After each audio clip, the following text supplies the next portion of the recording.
sono delle tragedie dalle quali si può imparare.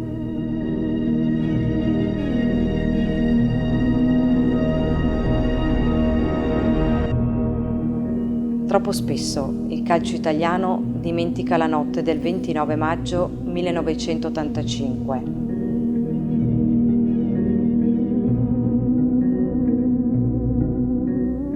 39 le vittime.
Una sensazione negativa perché è come se ci si fosse dimenticati della lezione di Laezel e ce ne siamo dimenticati. Purtroppo la mancata memoria di Laezel fa sì che ogni volta che succede qualcosa del genere, episodi di violenza negli stadi o intorno agli stadi, addirittura ci si ricordi però purtroppo male di quello che è successo. Questo evidentemente significa che non abbiamo fatto una memoria attenta di quello che è accaduto e soprattutto non abbiamo imparato bene la lezione di Laezel, perché sono morte 39 persone solamente per andare a vedere una partita di calcio. La mia vita è cambiata sicuramente con Laezel perché Roberto Lorentini, che è una delle vittime, era un amico di famiglia, era un collega di mio padre. Io mi ricordo bene che mio padre ci ha messo 1 anno e mezzo prima di riguardare una partita in televisione e in quei giorni non voleva parlare con me perché sapeva che io ero un appassionato di calcio. Lui non riusciva a capire come era possibile che Roberto fosse morto per andare a vedere Juventus-Liverpool. Quindi questo già ha cambiato anche il mio atteggiamento nei confronti dello stadio, dell'andare allo stadio. Di fatto io non ci sono andato per tantissimi anni, i miei genitori me l'hanno impedito finché non ci sono tornato, appunto, ma solamente per lavoro. E poi come giornalista perché quando Otello Lorentini, appunto, che era il padre di Roberto, mi ha chiesto di scrivere il libro su Laezel, tante cose non le conoscevo nemmeno io e quando mi ha consegnato appunto tutto il materiale ho scoperto anch'io cose incredibili, non solo di quello che era successo quella sera, ma anche di tutto quello che i familiari delle vittime hanno dovuto sopportare da quel momento in poi. E quindi sono cose che ti cambiano fondamentalmente, sia come uomo rispetto al calcio, rispetto alla violenza negli stadi, ma anche come giornalista, cioè affrontare un argomento del genere, di fatto fare un libro d'inchiesta sull'Esel quando nessuno in Italia si era voluto cimentare su questo argomento, su questa materia. Nel tempo devo dire che ho scoperto perché.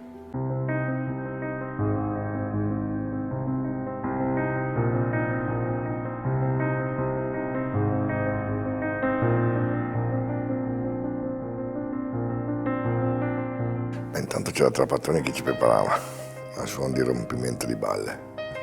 Era un allenatore che ti mordeva le caviglie nonostante che fosse allenatore e non giocatore. Uno che voleva sempre il massimo da un giocatore, ha sempre avuto la possibilità di gestire un gruppo che erano 7 campioni del mondo, i 2 stranieri più forti di quel periodo. Adesso possiamo dire, no, che dicevi che l'allenatore, oltre che allenarti, deve cercare di tenere il gruppo unito, però con l'intelligenza di tante personalità di quel gruppo, insomma, potevano giocare da soli, insomma. Beh, si vede che ognuno ha la sua personalità forte, c'erano tutti con carattere e personalità. Un direttore d'orchestra come Gaetano Scirea, due mastini come terzini, insomma, era la squadra perfetta, no? Platini in mezzo, Rossi che faceva gol, Tardelli che menava, Bonini che non fumava le sigarette di Platini, insomma.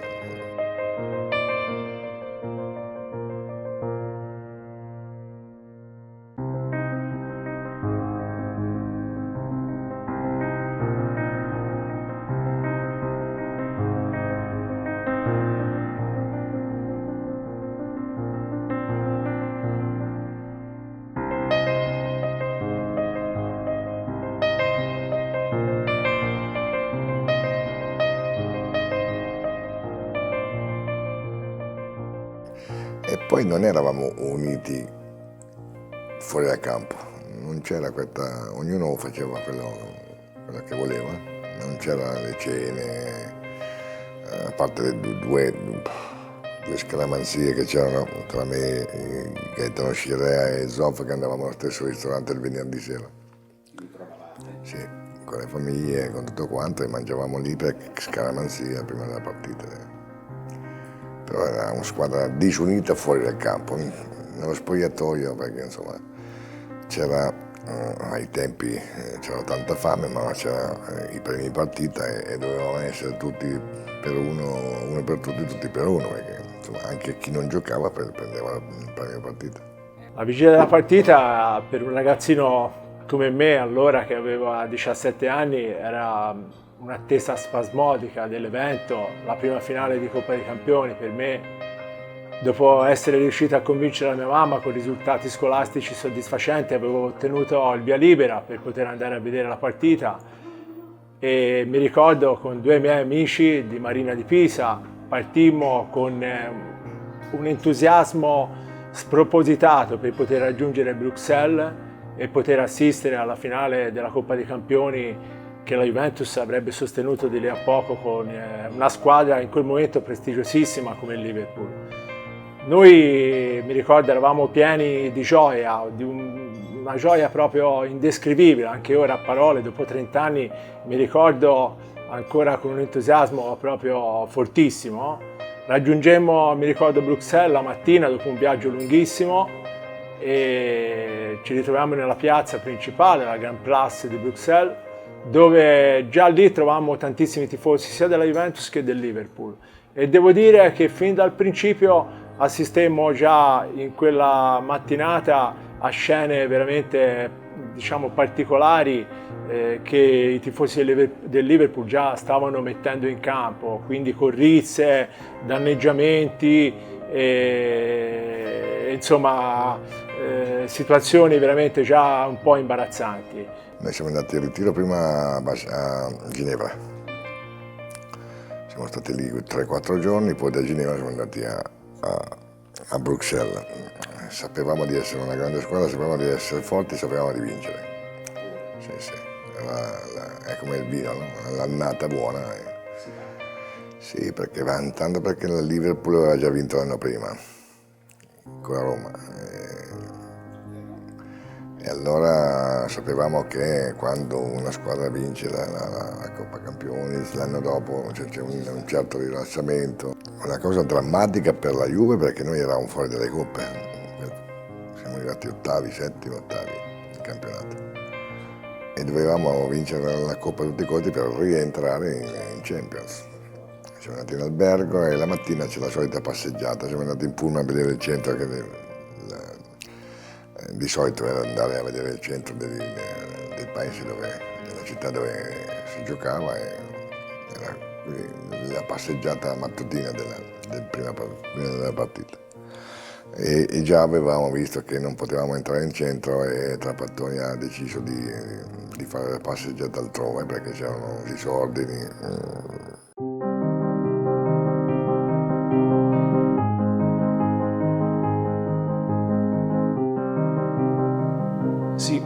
Sì, perché innanzitutto per fare, come dire, un time lapse velocissimo, l'UEFA sceglie lo stadio sbagliato, fatiscente.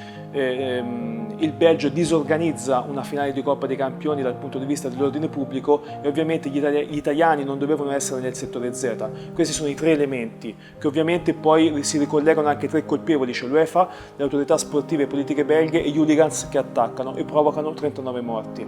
Questo per dire che gli inglesi durante tutta la giornata avevano bevuto e sfasciato la Grand Place. Delle testimonianze, cioè dei testimoni diretti, mi hanno detto che quando sono arrivati vicino a Bruxelles con l'autobus gli è stato consigliato di non andare in centro perché era molto pericoloso. Poi è vero che ci sono dei tifosi che hanno trovato altri tifosi inglesi, hanno fatto anche gemellaggio, hanno mangiato insieme e si sono scambiati delle sciarpe, ma quella era solo una piccola parte di quello che stava succedendo. La gran parte purtroppo erano gli hooligans che sfasciavano tutto perché erano completamente ubriachi. Si sono spostati poi vicino allo stadio, hanno avuto quelle 2 o 3 ore, come dire, di probabilmente di post sbronza, e poi hanno ricominciato a bere portando addirittura casse di birra dentro lo stadio, dentro i settori Y ed X che erano accanto al settore Z, e è successo quello che è successo. Quindi le avvisaglie c'erano. Non solo, il fenomeno hooligans nel 1985 era già arciconosciuto. La cosa incredibile in tutto questo è che la polizia belga gli viene detto occhio perché gli italiani invadono il campo. L'anno prima a Basilea i juventini per festeggiare avevano invaso il campo. Questo input che cosa provoca? Che quando gli italiani scappano dalla curva Z per salvarsi dalla morte, la poca polizia che intanto sta arrivando, perché dentro lo stadio c'era pochissima inizialmente, quindi non sapevano nemmeno dove metterla, perché appunto avevano disorganizzato completamente un evento così importante, quella che arriva a cavallo manganella, bastona gli italiani che scappano dalla morte.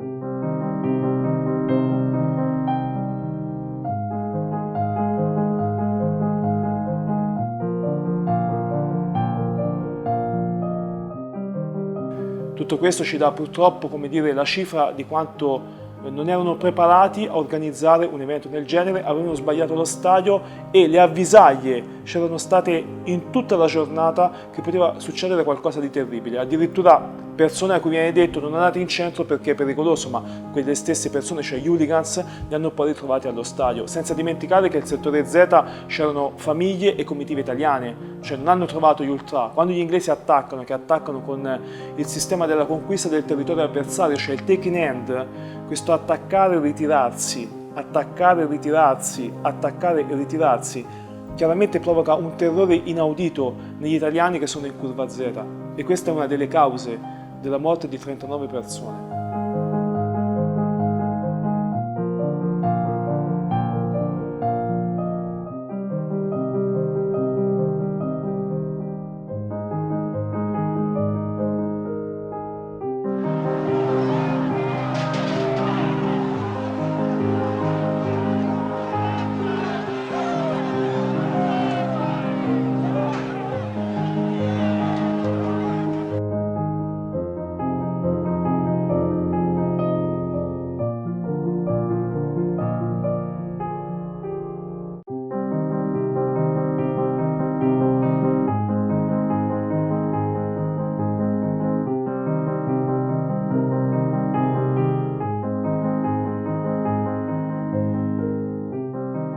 Entrando dentro lo stadio mettemmo il nostro striscione e cominciavamo a vedere i giocatori che entravano in campo per il riscaldamento, i primi cori, i primi vessilli e poi tutto d'un tratto mi ricordo che loro cominciarono a tirarci bottiglie, a tirarci pezzi di sassi che riuscivano a ricavare dallo stadio appunto fatiscente. E le persone che erano nel settore Z, che erano persone molto tranquille, erano famiglie, c'erano bambini, persone anche anziane, insomma tifosi quasi neutri anche in quella curva, incominciarono a spaventarsi. Portai mia figlia all'Eisel perché l'anno prima era stata ad Atene con un mio amico carissimo e avevano perso, sicché tornò piangente che non voleva nemmeno ritornare in casa, tutta disperata, e allora gli promisi che l'anno dopo, se la Juventus fosse andata in finale, l'avrei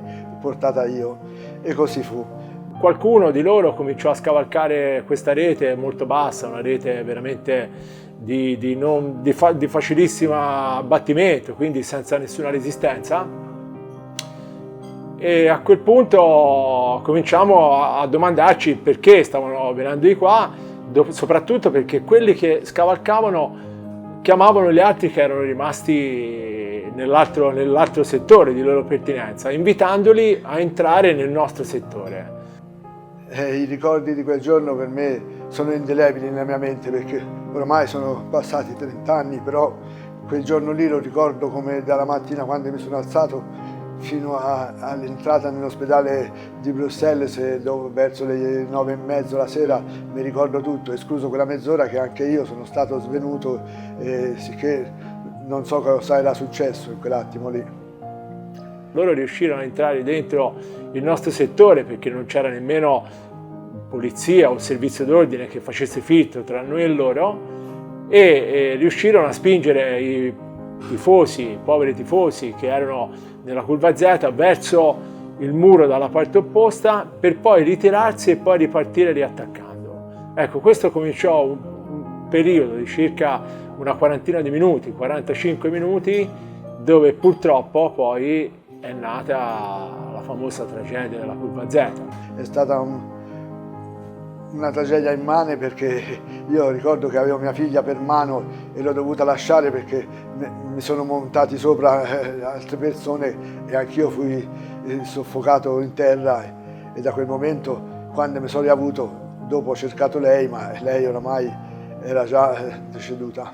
Io ricordo che tenevo per mano un mio amico carissimo, Andrea, per cercare di non farlo scivolare calpestato dalle persone e quindi per cercare di non farlo appunto sovrastare dagli altri, ma mi ricordo mi sfuggì dalle mani, l'ho perso di vista e poi l'ho ritrovato molte ore dopo la partita, dopo che era stato accompagnato all'ospedale con varie fratture in diverse parti del corpo. E l'altro mio amico uguale, stessa cosa. Io riuscii fortunatamente a uscire illeso da quella situazione, a non riportare nessuna ferita, cercando in quel momento di usare, veramente, cercavo di usare l'intelligenza il più possibile, quella di non farmi mettere i piedi sopra le spalle per farmi spingere giù, di non farmi togliere le scarpe perché sennò pensavo che se mi avessero pestato procurandomi dolore magari avrei potuto cedere e cadere. Insomma, cercavo in quei momenti veramente di tenere duro, di non farmi trascinare via perché purtroppo vedevo che quelli che venivano trascinati via vedevo e erano sotto di me che non ce la facevano, nonostante io urlassi a quelli che erano sopra di ritirarsi, di farsi indietro per cercare di non travolgere definitivamente le persone che erano sottostanti, ma la gente impaurita ormai senza proprio presa completamente la paura, senza più forza interiore di riuscire a capire quello che stava succedendo, calpestando gli altri hanno provocato purtroppo questa tragedia. Io ricordo che al funerale c'è, dalla chiesa al cimitero c'è 1 chilometro di strada, era piena di persone. Sicché questa è una dimostrazione dell'affetto che c'era verso la mia famiglia e mia figlia.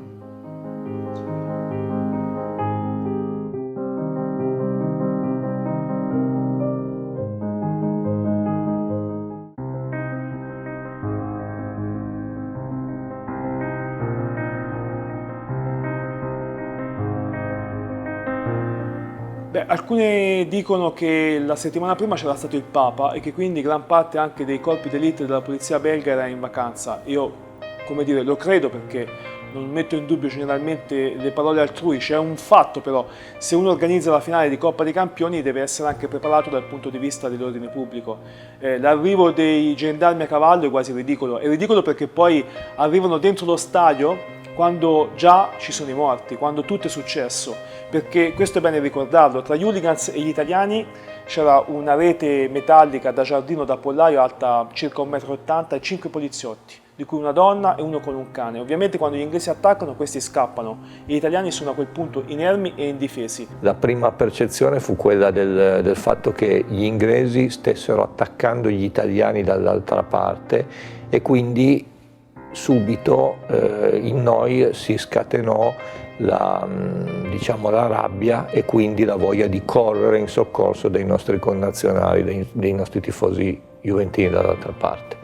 Quindi si abbatterono in maniera molto facile la cancellata che divideva appunto la pista d'atletica con le gradinate e quindi entrammo nella pista d'atletica dove si scatenò una vera e propria guerriglia con le forze dell'ordine.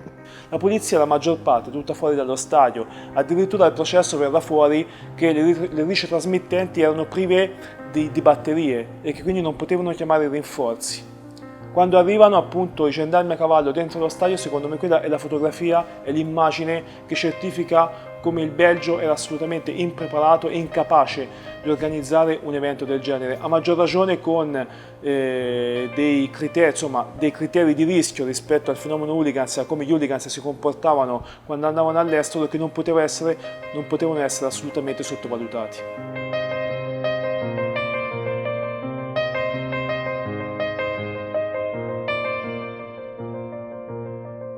A quel punto io decisi di andare un attimino a vedere quello che stava succedendo dall'altra parte. Certo che raccontato oggi sembrano delle cose completamente assurde, perché comunque vagare liberamente per uno stadio all'interno di una struttura quando è in procinta di essere giocata una finale di Coppa dei Campioni sembra quasi una cosa completamente irreale. Eppure era fattibile, nel senso che io riuscii tranquillamente a passare lungo la cancellata sotto le tribune e andai praticamente a ridosso della pista d'atletica di fronte al settore Z.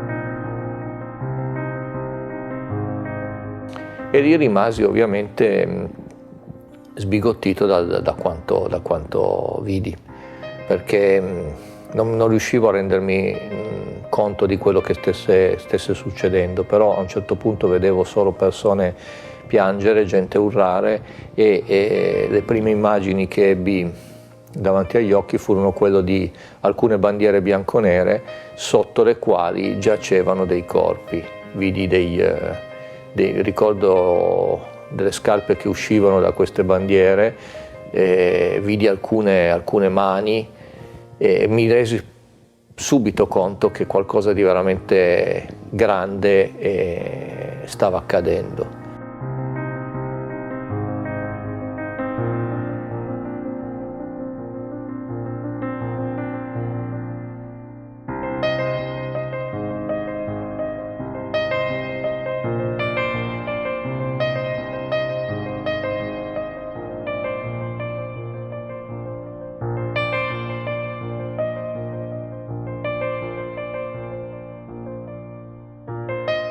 Non mi resi però conto del muro del settore Z, perché in effetti arrivando dalla pista d'atletica, così come non riuscivamo a vederlo dall'altra parte, il settore Z era un pochettino occultato alla nostra visione, alla nostra visibilità, per cui noi vedevamo la gradinate del settore Z, ma non quella parte dove era successo purtroppo tutto quello che sappiamo essere successo. Niente, ritornai indietro e fui forse se non il primo a cercare di tramandare quello che io avevo appena visto dall'altra parte. Quindi un ragazzo che era allora del gruppo di cui facevo parte mi venne incontro e gli presi il megafono e cominciai insieme, accompagnato da lui, a cercare di spiccherare sotto la curva, spiegando quello che dall'altra parte era successo, che c'erano dei morti, che qualcosa di veramente grosso era accaduto. E quindi secondo noi la partita non doveva essere giocata. Dubito che si possa disputare la partita, anche se ora l'interno del campo di gioco è completamente sgombro, però sono crollate, cancellate, sono crollate reti di recinzione del campo e quindi la situazione è naturalmente molto precaria sotto il profilo dell'ordine pubblico. Vedete queste immagini che vi possono dare un'idea a posteriori della violenza degli scontri che ci sono stati. Ovviamente la gente non capiva, a mio avviso, quello che io stavo dicendo sulla pista d'atletica e quindi come reazione mi tirò addosso della roba o comunque mi gridava di uscire dal campo, perché se no non potevamo, se noi stavamo lì non facevamo disputare la partita. E quindi a quel punto diciamo quella che noi identificammo quasi come una sorta di guerriglia su quella pista d'atletica continuò in maniera sempre più focosa e in maniera sempre più cruenta, perché ci rendevamo perfettamente conto di quanto stesse accadendo dall'altra parte e quindi non volevamo assolutamente che questa partita potesse avere inizio. Poi non solo, ad un certo punto quando io riferii queste cose ci fu ovviamente da parte di molti quell'istinto di correre e di andare dall'altra parte, quindi ad un certo punto venne forzato il blocco delle forze di polizia belghe che erano lì e riuscimmo ad arrivare fino sotto praticamente al settore inglese, dove da parte loro i tanto osannati e coraggiosi inglesi che avevano attaccato pochi minuti prima donne, vecchi e bambini non scesero ad affrontare quelli che allora eravamo gli ultra bianconeri, per cui rimasero tranquillamente in curva sulle gradinate e evitarono di venire giù a creare il contatto. A quel punto ovviamente intervenì ancora la polizia e fummo nuovamente ricacciati dall'altra parte. Poi grazie, come tutti immagino abbiate potuto vedere i filmati storici di allora, ovviamente con il rinforzo delle forze di polizia riuscirono poi a ributtarci all'interno della curva e la partita venne purtroppo disputata. Abbiamo avuto dunque la comunicazione ufficiale dalla viva voce dei capitani delle due squadre, Phil Nella per il Liverpool e Gaetano Scirea per la Juventus, che la partita si farà. In quali condizioni di spirito anche da parte dei protagonisti ve lo lascio immaginare, d'altronde l'espressione di Nil e di Scirea era sufficientemente eloquente. Mi sono certamente reso conto che stava succedendo qualcosa di strano, di particolare, di mai visto. Dare una dimensione alla tragedia era impossibile, però sicuramente vedere una curva ondeggiare, vedere questa gente che sfondava le reti ed entrava nel campo, ti dava l'idea di un qualcosa di estremamente grave. Poi è ovvio che sei giovane, ti metti un po' nella mischia. Ci fu un'invasione di campo, durante l'invasione di campo si capì che di là c'erano dei morti perché si videro chiaramente, per chi arrivò sotto la curva Z di corsa dalla pista d'atletica, si vide che per terra c'erano parecchi corpi su cui ballavano e facevano i loro cori i tifosi del Liverpool. Al rientro dall'invasione di campo da parte nostra dei Juventini, i capi di allora cominciarono a chiedere di togliere gli striscioni dalla curva Juventus, cosa che non trovò concorde molti tifosi della Juve, perché molti, sentiti da me stesso, dissero: io ho pagato e voglio vedere la partita. Comunque, insomma, nella nostra curva continuarono i disordini anche dopo l'invasione. La polizia si schierò, arrivò fuori lo striscione famoso Red Animals, che era uno striscione fatto per occasioni precedenti, portato a Bruxelles in caso di evenienza, ed evenienza ci fu, e quindi io mi resi perfettamente conto di quello che successe. Poi dirti che i morti erano 1 o 39, quello magari no, ma sicuramente era una partita che a quel momento con la mia testa potevo pensare che non era da giocare. Poi è chiaro che nell'andare del tempo uno ci riflette, uno metabolizza, uno ragiona, e per cui credo che la scelta di allora, cioè quella di non giocare questa partita, fu una scelta giusta perché permise alle forze dell'ordine di creare una situazione di cuscinetto. Arrivarono i carri armati per far defluire gli inglesi. Personalmente, come tanti altri giovani, per me a quel punto la partita era finita. Magari uscimmo a cercare un contatto con gli inglesi, per cui sicuramente se la partita non ci fosse stata, non fosse stato organizzato un servizio di sicurezza, sicuramente sarebbero successi danni ancora più gravi, oppure ulteriori danni.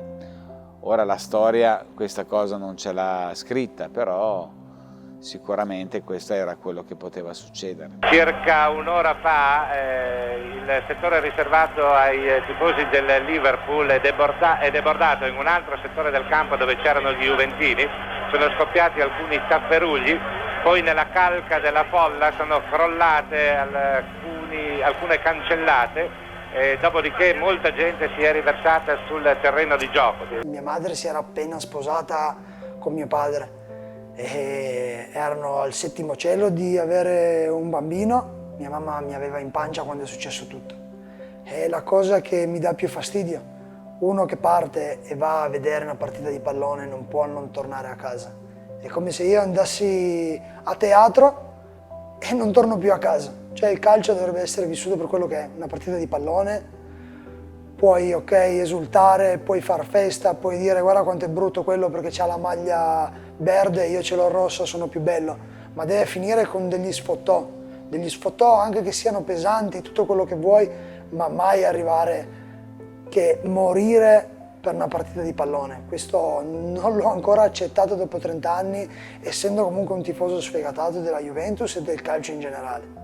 Io personalmente mi scontrai con un gruppo di inglesi, vidi delle macchine di italiani rovesciate, picchiate, insomma era una situazione veramente mai vista, anche se frequentavo le curve dal 76-77, quindi era circa una decina di anni che andavo allo stadio, però insomma una cosa così grave, una cosa così brutta non mi era mai capitato di vederla.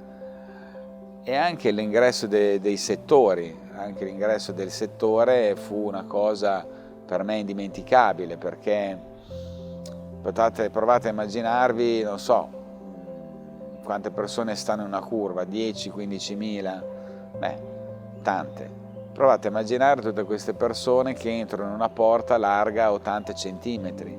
Si erano create delle congestioni, gente che spingeva, gente che sveniva, papà con i bambini che piangevano, bambini che urlavano, polizia a cavallo che si metteva ai lati di questo imbuto umano, che dava colpi di manganello per stringere la folla. Cioè una roba che non aveva proprio senso, una roba che è incredibile, che ancora oggi mi crea ansia. Io per esempio quando ci sono delle situazioni di congestione, delle situazioni di gente, anche oggi nella curva nostra, quando entri, stai ore di fila, ti trovi in mezzo alla calca, sicuramente ancora oggi provo questa sensazione sgradevole che mi porta al ricordo delle Iselle. All'inizio, come tutte le mamme, mi aveva raccontato una, diciamo, favoletta che mio padre era andato ad aggiustare, visto che era un elettricista mio padre, era andato ad aggiustare le stelle in cielo. Poi quando sono diventato più grande ho chiesto il perché io non avevo un padre e lei mi ha risposto, mi ha detto perché era andato a vedere una partita di pallone ed erano successe cose che non dovrebbero mai succedere in un campo da calcio. L'esperienza di allora mi portò a fare delle scelte particolari anche nel modo di intendere il tifo e il calcio. Per cui subito dopo i funerali di Ronchi e Spolaore, io credo verso luglio del 1985, i giovani di Bassano che si riconoscevano nella Juventus Club locale si trovarono, capitanati da me e da Ettore, si trovarono nel mio ufficio e decidemmo di fondare un gruppo.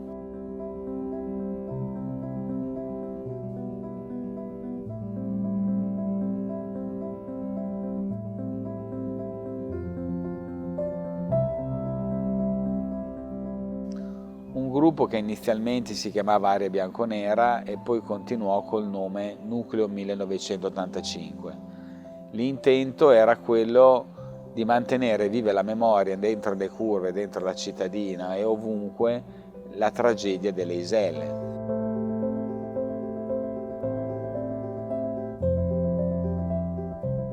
Che a noi colpì molto, prima perché eravamo presenti ed anche perché in una cittadina così provinciale, veneta come Bassano del Grappa, ben 2 persone lasciarono la vita e fu una cosa che rimase veramente impressa nel tessuto sociale e in noi giovani.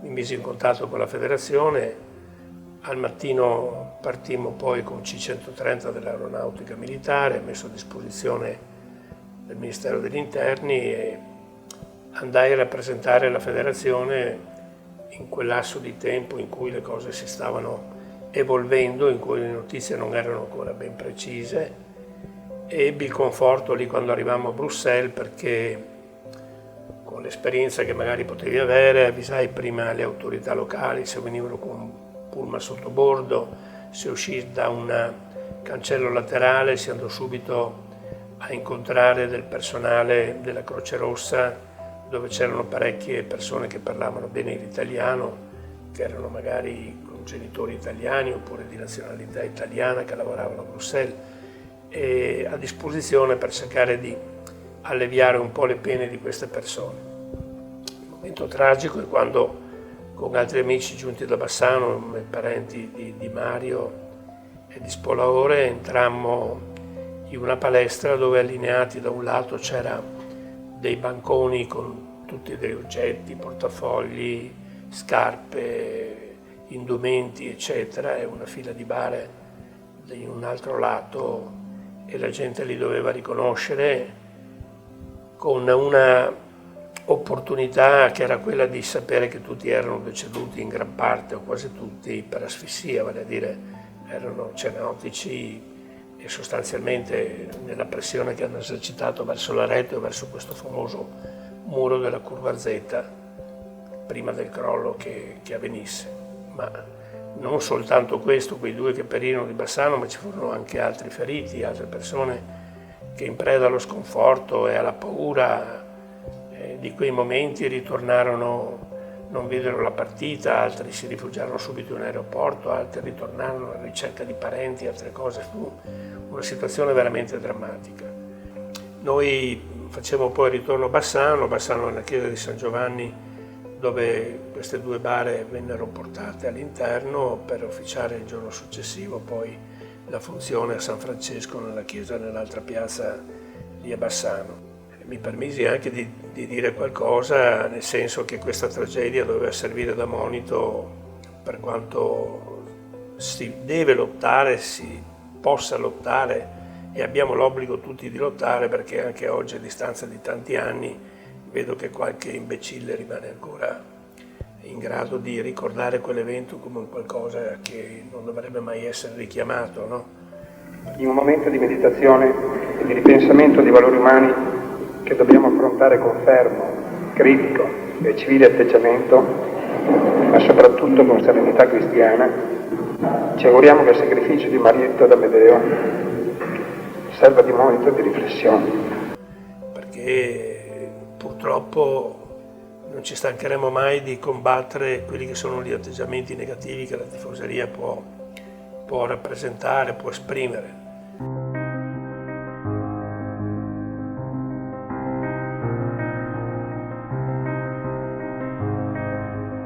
Non è dopo l'Eisel che gli inglesi imparano una lezione, perché passano 4 anni in cui loro sono completamente arrabbiati perché i club sono stati squalificati e l'Europa chiede che gli hooligans che seguono la nazionale vengano addirittura schedati in un paese dove non avevano la carta d'identità, e di conseguenza per loro questo era proprio un attacco diretto alle loro libertà civili. Dico questo perché? Perché purtroppo in questi 4 anni anche loro si perdono la lezione dell'Eisel, e nell'aprile dell'89 a Hillsborough per una semifinale di Coppa d'Inghilterra muoiono 96 tifosi del Liverpool. Io dico sempre che Hillsborough è figlia di Eisel, è figlia di Eisel proprio per 3, diciamo così, similitudini fondamentali: la disorganizzazione in una importante partita di calcio, quindi in un evento molto importante, il comportamento della polizia, e terza, ma non ultima direi, la morte di persone innocenti, cioè all'Eisel come a Hillsborough muoiono persone innocenti, 39 all'Eisel, 96 a Hillsborough.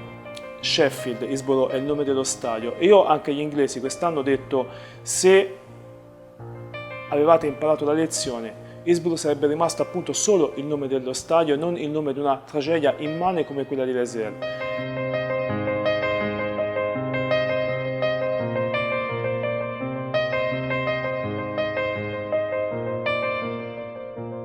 La partita si gioca, questo è anche un dato storico importante e fondamentale, perché, come ho detto prima, erano così disorganizzati che non sapevano come fare con migliaia di persone dentro uno stadio e con quello che era successo. Quindi l'esercito belga si prende insieme all'UEFA la responsabilità di far giocare la partita per una questione di ordine pubblico. Addirittura chiamano i carri armati, le forze NATO a Bruxelles, perché si devono preparare a quello che succederà dopo, cioè all'evacuazione di migliaia di persone. La Juventus è in borghese, cioè si cambia, non vuole più giocare, anche perché tutti sanno dei morti, oramai i feriti sono andati in tribuna stampa, negli spogliatoi, alcuni addirittura si fanno curare dal medico sociale della Juve. Il Liverpool fondamentalmente è indifferente, aspetta le decisioni e poi l'UEFA li costringe di fatto a giocare. Io non giudico, non posso giudicare, è chiaro che ci sono le immagini e le foto che raccontano più di qualsiasi parola, però dopo 30 anni penso che un giovane non si può marchiare a fuoco, non può essere giudicato, un giovane ha sempre bisogno di una seconda, una terza, volendo anche una quarta, una quinta chance. Quindi faccio fatica a giudicare il comportamento dei giocatori della Juventus quella sera stessa, anche perché loro stessi non ricordano tutti la stessa cosa, perché c'è chi dice ci hanno costretto a fare il giro di campo per trattenere lì i tifosi della Juventus, c'è chi dice nessuno ci ha costretto a fare il giro di campo. Mi piacerebbe solo che da questo punto di vista, anche proprio per una memoria condivisa e compiuta, si mettessero d'accordo. Il problema secondo me è stato dal giorno dopo, perché la Juventus torna a Torino all'aeroporto di Caselle e alza la coppa, quando tutti sanno. Ecco, io lo so perché mi sono confrontato anche con alcuni ultra della Juventus che insomma oggi più o meno hanno la mia età e mi dicono che quel gesto non l'hanno mai digerito, non l'hanno mai mandato giù. E poi perché per tanti anni di fatto la Juventus si è persa la memoria di Leisel. L'unica cosa che posso rimproverare alla Juve è che secondo me poteva essere un po' più presente. Un po' più presente, nessuno chiede di fare chissà che cerimonie, basterebbe una cerimonia semplice, formale, una volta l'anno ci si incontra, si dicono 4 parole, 4 pensieri, 4 opinioni e finisce lì. Fortunatamente, seppur con molte difficoltà, Andrea Agnelli è il primo presidente attualmente in carica che ha fatto un passo avanti nei confronti dei familiari delle vittime. Poi chiaramente ognuno ha la sua coscienza e ognuno ha anche la sua visione rispetto a questo, cioè c'è chi dice tra i familiari delle vittime la Juventus sta facendo abbastanza, c'è chi dice tra i familiari delle vittime la Juventus non fa abbastanza per la memoria di Leisel. Io da questo punto di vista, come potete ben capire, ho scritto il libro su Leisel, quindi non ho nessuna intenzione di schierarmi.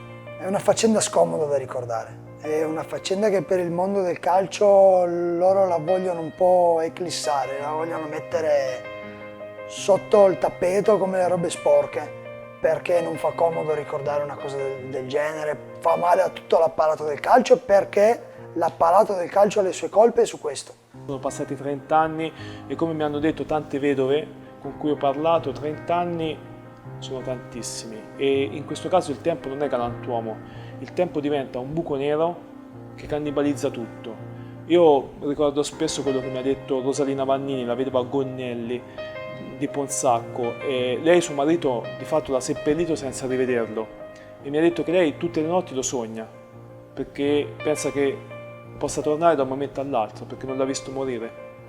E questo, ecco, dopo 25, dopo 30 anni, credo che sia un po' il termometro di quello che hanno passato i familiari delle vittime, quindi se uno ci mette un pochino più di impegno nel ricordare, come per esempio fa il Nucleo 85, come hanno fatto anche tante altre persone, non tantissime, non tantissime in tutti questi anni, io credo che sia opportuno, ecco, ricordare 39 morti, però nel momento in cui si fa, lo si debba fare per bene.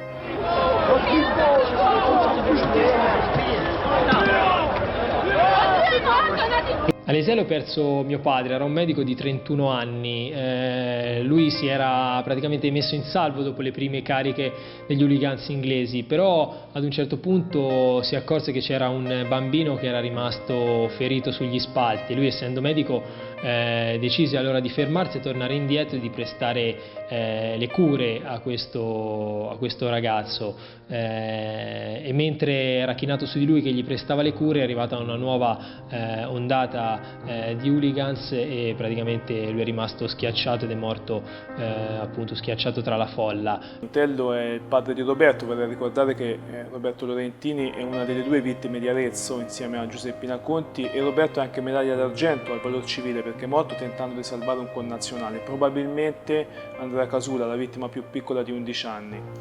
Otello aveva un pensiero fisso, cioè quello che queste vittime, questi morti non fossero mai dimenticati, altrimenti, lui diceva sempre, sarebbero stati uccisi una seconda volta. Però credo, ecco, che anche questo suo esempio in una situazione di estremo pericolo e di estrema violenza come in quei momenti rappresenti anche uno spunto ulteriore di riflessione per i ragazzi, perché ecco, anche in una situazione nella quale come dire, il male di fatto ha sopraffatto il bene, nella quale ogni valore di reciproco rispetto tra le persone è venuto meno, però ecco, c'è stato un gesto invece che è andato nella direzione completamente opposta. E quindi ecco, anche in una situazione del genere si può, come dire, estrapolare esempi positivi che possono essere da riferimento per i più giovani.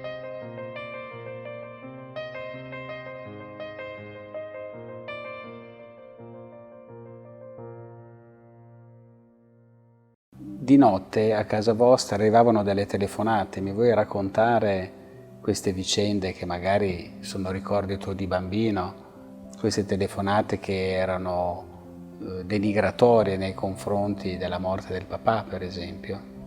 Io l'ho saputo dopo di queste telefonate, non ho ricordi di averle ricevute io personalmente, né tantomeno di aver assistito alla mamma che rispondeva al telefono. Mi è stato riferito tanto tempo dopo, forse perché appunto mia mamma per certi dettagli ha sempre cercato di proteggermi, diciamo, da questa vicenda. Mi ha raccontato del papà, mi ha raccontato di come è morto, però forse questi dettagli, questi fatti magari, per l'età che avevo, ha ritenuto che non fosse il caso di mettermi al corrente subito di quello che stava succedendo.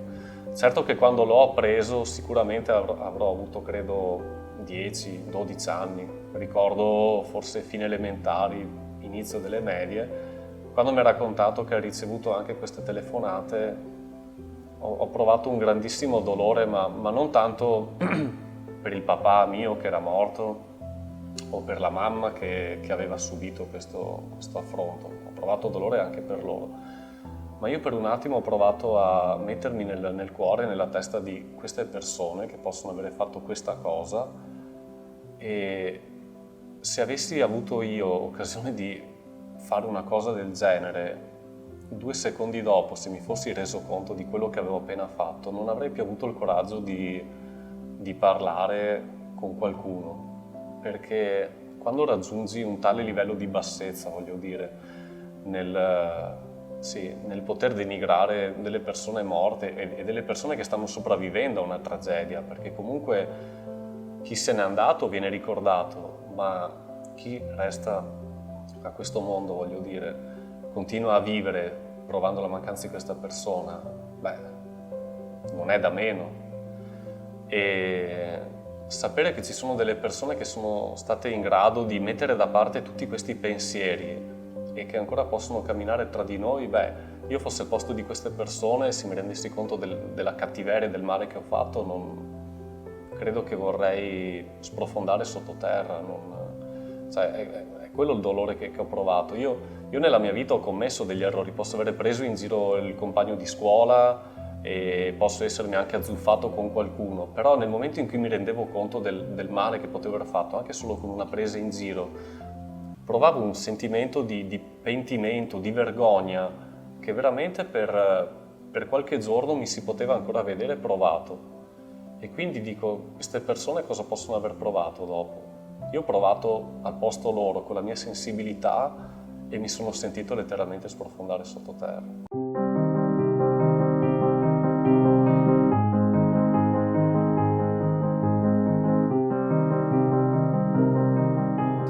Che sia una cattiveria troppo grande e che forse però queste persone, non so se per mancanza di sensibilità ma sono sicura non si rendono conto di quello che è accaduto, né di questa storia, neanche delle altre storie di cose brutte che ci sono a questo mondo, altrimenti non avrebbero il coraggio di comportarsi così.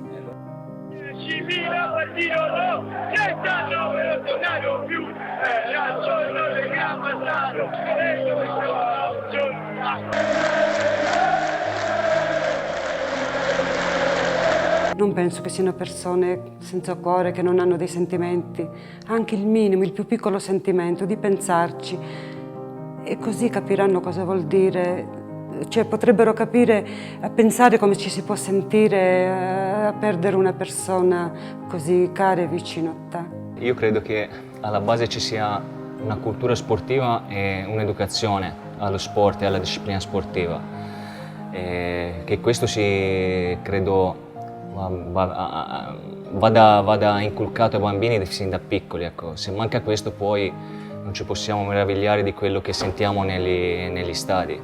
A un bambino io cerco sempre di spiegargli quelle che sono le regole, il rispetto, l'educazione, la disciplina, e poi quando si va alla partita ognuno è libero di tifare la propria squadra, però non per questo è obbligo andare a fare cori veramente vergognosi contro le squadre avversarie. Ecco, tifare sì, tifare sano per la propria squadra, ecco, incitare i propri beniamini, senza però andare poi a preoccuparsi dell'altra squadra, offendere, offese gratuite che fanno solo male allo sport.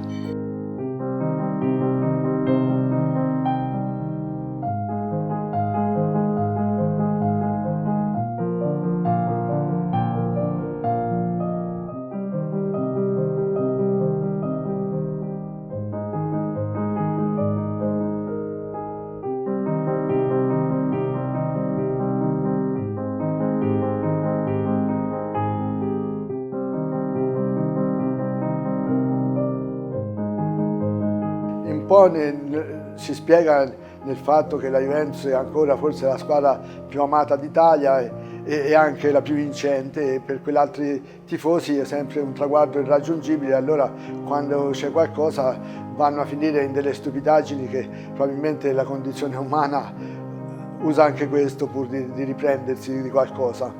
Però io penso che sia una cosa che dovrebbe finire, ma sperando dopo tutto quello che succede nei stadi continuamente.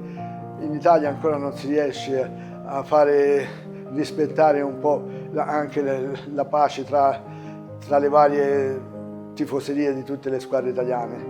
È per questo che mi auguro che prima o poi anche i nuclei della Juventus e di altre squadre riescano a fare pacificare il più negli stadi, perché i bambini non li possono portare, perché c'è sempre il pericolo che qualche persona faccia delle cose che non dovrebbero fare.